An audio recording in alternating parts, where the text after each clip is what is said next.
Ya. Assalamualaikum warahmatullahi wabarakatuh. Selamat Waalaikumsalam warahmatullahi wabarakatuh. selamat sore untuk Pak Seto selaku mentor dan juga panelis untuk presentasi di sore ini. Selamat sore juga untuk Bu Mary selaku DSM dan selaku panelis untuk presentasi di hari ini.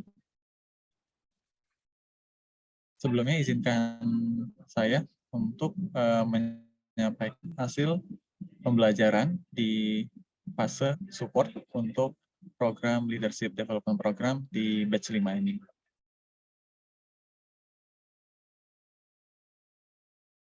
Hal yang akan saya bahas dalam presentasi kali ini mengenai fase support itu ada logistik, ICO, dan kasir.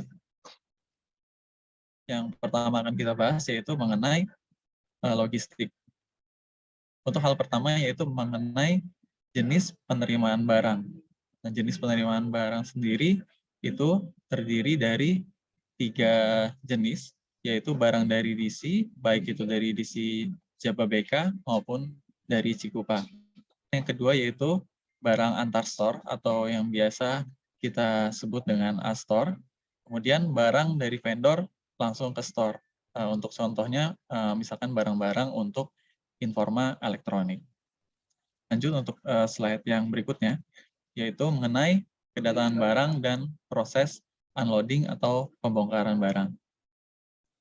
Nah, saat barang datang di store, LP bersama dengan logistik wajib untuk melakukan pengecekan fisik kendaraan dan juga pemeriksaan dokumen apakah sudah sesuai antara nomor kendaraan, nomor segel dengan yang ada di dokumen yang diterima oleh tim logistik. Dan kemudian setelah melakukan pengecekan tersebut, tim logistik akan melakukan proses pembongkaran barang. Dan saat proses pembongkaran barang ini, tim logistik wajib untuk memfoto saat awal pembongkaran, kemudian barang sudah setengah bongkar, dan hingga trailer sudah kosong dengan barang. Untuk memastikan semua barang sudah diturunkan di store dan sudah diterima dengan baik oleh pihak store. Kemudian, cara untuk membedakan DO customer dengan stok.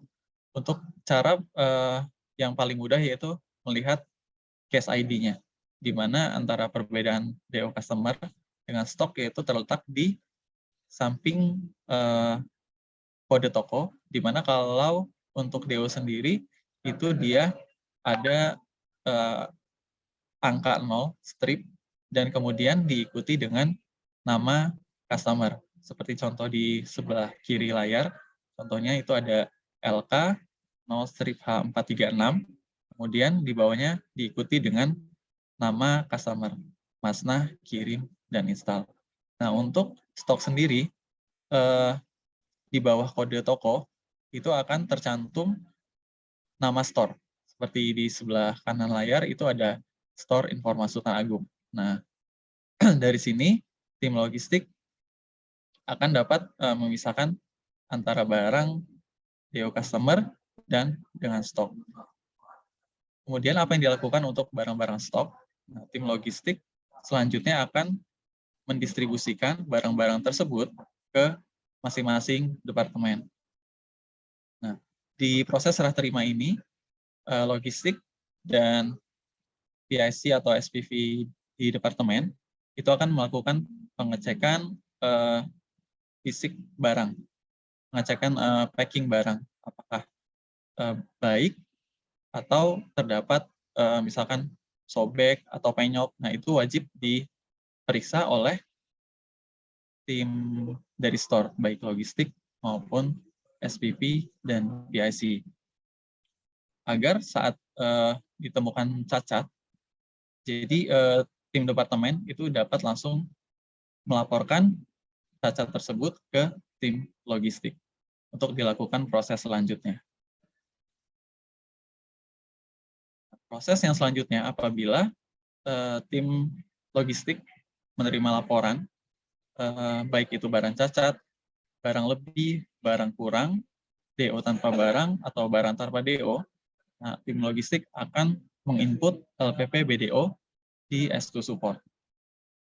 Nah, untuk LPP BDO sendiri, itu ada jangka waktunya, di mana maksimal untuk jangka waktu pelaporan adalah 1 kali 24 jam. Nah, untuk kerusakan yang dilaporkan lewat LPP BDO, nah itu akan masih menjadi tanggungan dari DC. Nah, apabila melewati jangka waktu tersebut, maka itu akan menjadi beban dari store.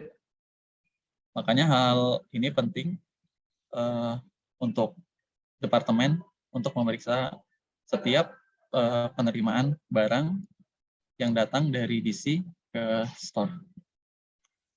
Nah, saat melakukan pemeriksaan barang, kita menemukan ada barang yang rusak, yaitu kondisi pecah. Contohnya ini ada di report, di mana ada kerusakan, ada kaca yang pecah untuk wall decoration set.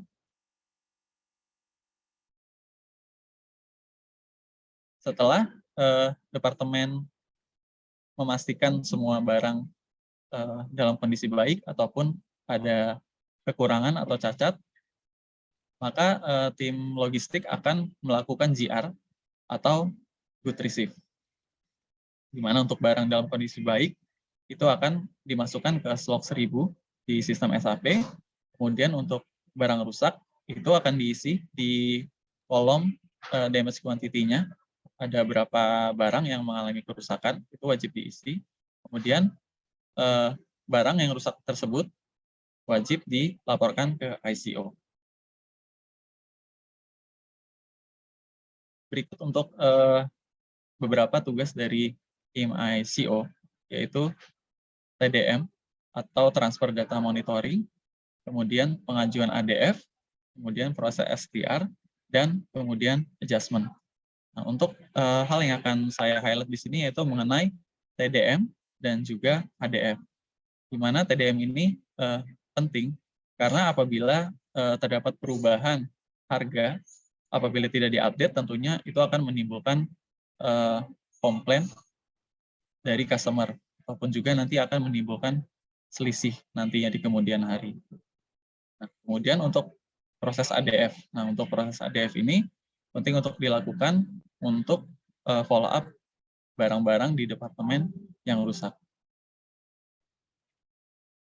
Contohnya untuk laporan pengajuan ADF seperti tabel yang di atas,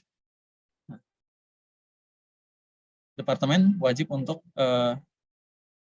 melakukan pengajuan ADF setelah melaporkan LPP BDO dan mencantumkan nomor dokumen pendukungnya, nomor LPP BDO di dokumen pendukung. Kemudian untuk proposal itu bisa kita isi apakah kita ingin melakukan pengajuan ADF berupa diskon atau repair maupun WO. Setelah tim ICO menerima email untuk proposal ADF, maka tim ICO akan melakukan input di S2 support, yaitu di transaction, kemudian ada approval damage form, dan mengisi kolom-kolom yang wajib diisi. Nah, setelah tim ICO melakukan penginputan ADF ini, maka tim departemen tinggal menunggu approval dari buyer. Apakah nanti berupa diskon yang saya sebutkan tadi di slide sebelumnya, ataupun WO dan juga repair.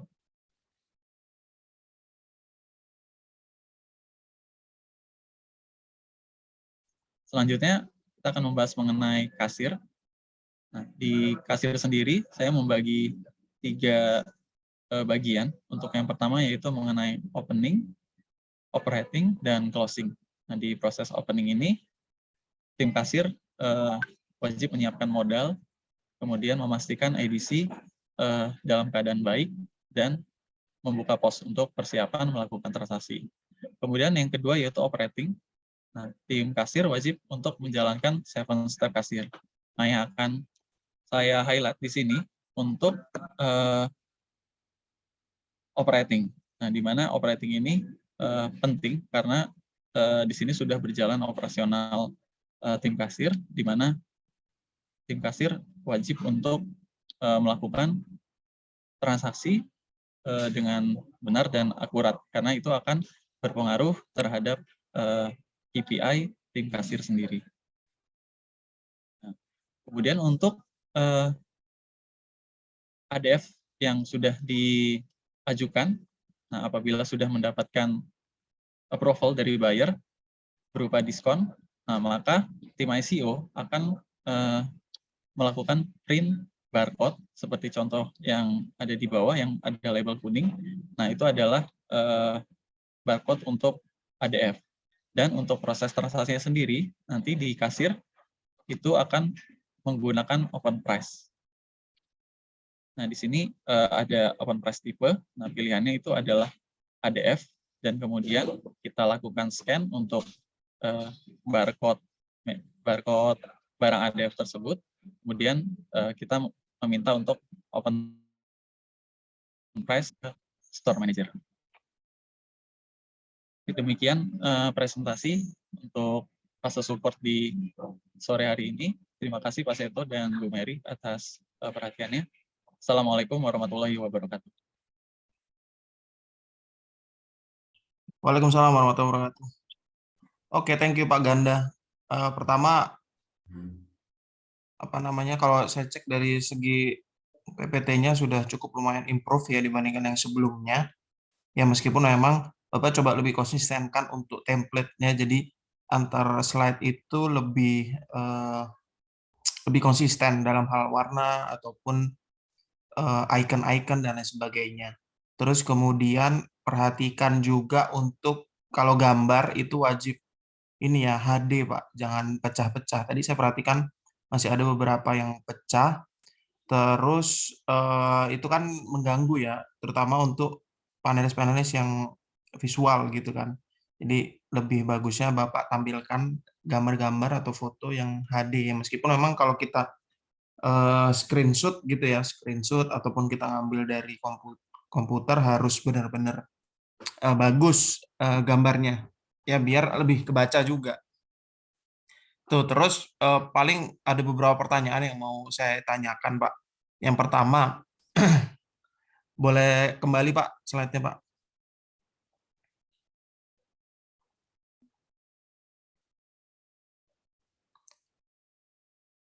Stop. Maju, Pak, maju. Maju lagi. Maju. Maju lagi, Pak. Maju lagi, Pak. Maju lagi. Maju sedikit lagi. Sedikit lagi, Pak. Oke, ini. Pertanyaan saya yang pertama, Pak. ADF ini kan apa namanya? Kalau yang Bapak tampilkan adalah diskon ya tadi ya. Diskon artinya kan dapat potongan harga tuh. Nah, biasanya dalam kondisi tertentu itu apakah ada approval yang lain? Maksudnya apakah hanya proposalnya itu berupa diskon atau ada yang lain? Maksudnya apa? Tadi kan Bapak juga udah sebutkan ya, selain diskon ada repair, terus ada WO ya kalau tidak salah. Kalau tidak salah. Itu apakah sama alurnya? Terus kemudian kalau kita nggak punya dokumen pendukung, kalau di sini kan LPPBDO, ya kan? Nah, kalau kita nggak punya dokumen pendukung, itu dokumen apa Pak yang kita perlukan? Misal in case kalau LPPBDO itu kan karena kedatangan barang ya, kedatangan barang yang tadi 1 kali 24 jam. Kalau ada in case lain, ya apa yang menjadikan dokumen pendukung itu? Itu yang pertama. Terus yang kedua terkait dengan kasir mungkin ya, kasir. Nah, kasir kan kita ada 4 tuh Pak. Kasir kan ada 4. Kalau nggak salah di Sultan kan ada 4. Biasanya kalau tim kasir itu apa aja sih kegiatannya, baik itu ketika pagi sampai closing? Mungkin itu aja Pak, 2 pertanyaan. Thank you Pak.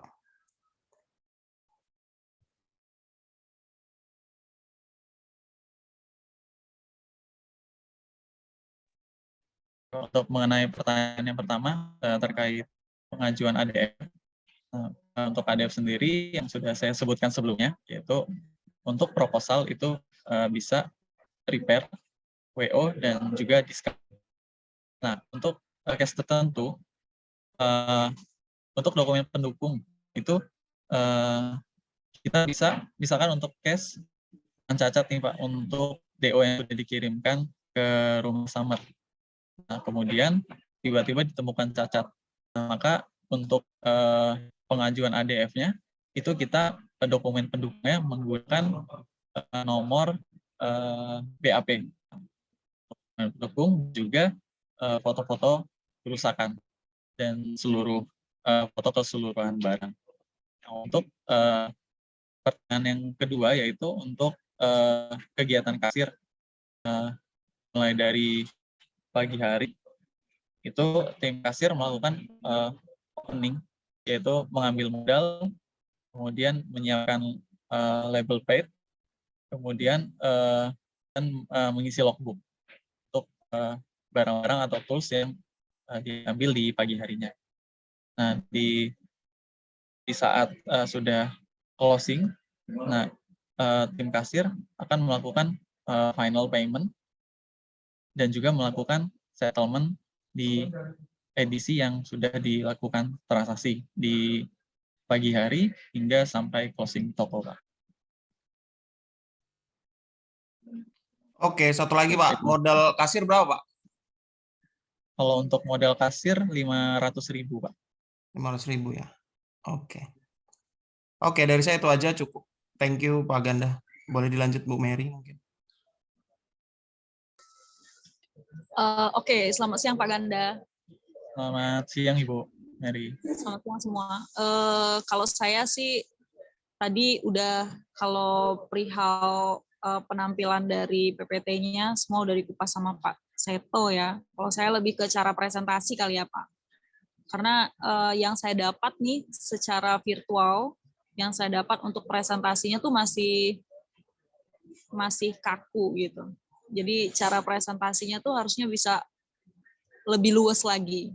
Jadi baik itu mimik wajah, gestur, intonasi, nada, dan lain-lain. Jadi apalagi kan ini saya ngelihat tampilan beserta dengan wajah Bapak nih, gestur ya. Jadi harusnya bisa lebih luas lagi untuk menjelaskan. Baik Bapak Ibu gitu. Ini kita akan menjelaskan tentang proses ADF. ADF itu adalah gitu. Jadi harusnya lebih jadi bikin orang nggak ngantuk dan bukan membaca, terkesan seperti itu. Mungkin bisa diperbaiki di next presentasi. Kemudian yang kedua, saya punya pertanyaan sedikit ya Pak. Tadi kan ada pembahasan tentang ADF ya. ADF, kerusakan barang, damage form. Jadi kira-kira nih ya Pak, saya nanya. Kira-kira ada nggak sih tools apa yang kira-kira Bapak bisa improve nih untuk memastikan bahwa barang yang udah keluar nomor ADF-nya itu atau sudah keluar approval-nya itu bisa terjual, dan estimasi barang itu terjual berapa lama di store. Kira-kira tools-nya apa nih yang Bapak bisa improve supaya kan barang ADF itu udah ngeluarin budget toko kan, baik itu barang diskon, baik itu barang special price jadinya yang udah di-approve membayar.